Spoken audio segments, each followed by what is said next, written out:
It was both hilarious and telling to see 45 Donald Trump tweet that he condemns all that hate stands for following the racial fomented violence by white nationalists in Charlottesville, Virginia. The hilarity is that one would have to reach back to presidential candidate George Wallace in 1964, and maybe toss in GOP presidential candidate Barry Goldwater, to find someone who aspired to sit in the Oval Office that so blatantly, nakedly, and shamefully pandered to racial bigots to snatch the office as Trump did. His broadsides against Hispanics, Muslims, immigrants, blacks, and women, are almost the stuff of political legend. They need not be repeated here. Now here's what's telling about his supposed condemnation of hate. He carefully and calculatingly did not utter the words white and nationalists or alt-right in his phony denunciation. He did not call out and lambast any one organization or leader in that precipitated the racial violence in Virginia and that included the KKK, which brazenly said it would be there. He was certainly not tongue-tied when it came to pillorying Black Lives Matter for their alleged racism, and egging on violence against police. Even more telling, he lumped the counter-protesters against the white nationalists in the same hate-mongering boat together. Trump deftly sent yet another clear signal that when it comes to stoking racial hate and fomenting racial violence, there's no difference between a white nationalist true believer and those that stand against what they stand for.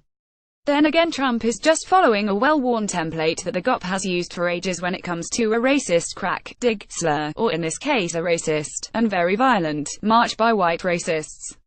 The ploy goes like this. Issue a pious, indignant statement denouncing the racist quip or act while at the same time being careful not to make any connection between the racist actions and the GOP. During the campaign, for instance, Trump refused at first to reject former Klan leader David Duke's endorsement, nor any other support from the Klan. But he then proceeded to stare down a supporter wearing a Klan-lettered t-shirt at a campaign rally. Trump was simply following the "shame on you for being an open racist but not the racism" script. A counter-demonstrator is splashed with water after he was hit by pepper spray from an alt-right demonstrator after he threw a water bottle at the entrance to Lee Park in Charlottesville, VA, Saturday, August 12, 2017. App photo. Steve Helber. Trump learned from the GOP masters on this score. In 2010, Senate Minority Leader Mitch McConnell flatly refused several direct, angled, and nuanced efforts to discuss racism in the Tea Party. McConnell's none-too-subtle refusal to weigh in on the issue was in direct response to the NAACP's resolution demanding that the Tea Party speak out, and speak out loudly against the racists among them. Long before the NAACP stirred debate on Tea Party racism with its resolution, a legion of Democrats, civil rights leaders, and even an online petition from an advocacy group, had begged the GOP to speak out against its naked bigots.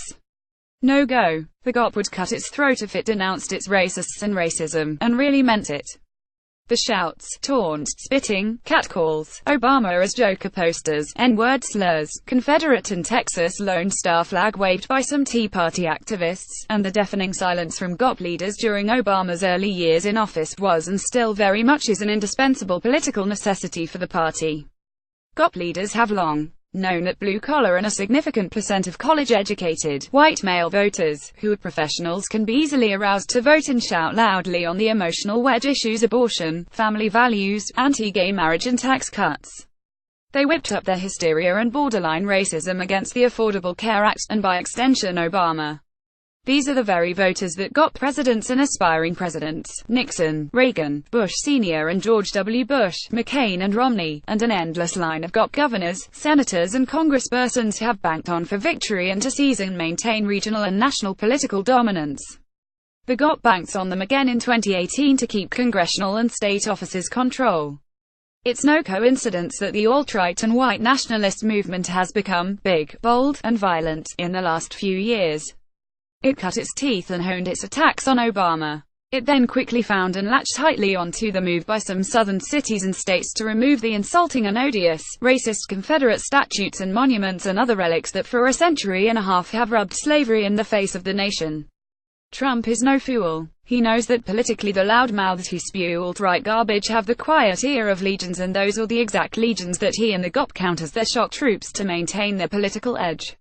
So, it's no wonder that Trump paints racial hate with the widest brush possible, always careful not to offend the very racists who foment the hate. Hell need them, and they can thank him for that. Earl Ofari Hutchinson. Earl Ofari Hutchinson is an author and political analyst. He is an associate editor of New America Media. His forthcoming book, The Trump Challenge to Black America Middle Passage Press, will be released in August.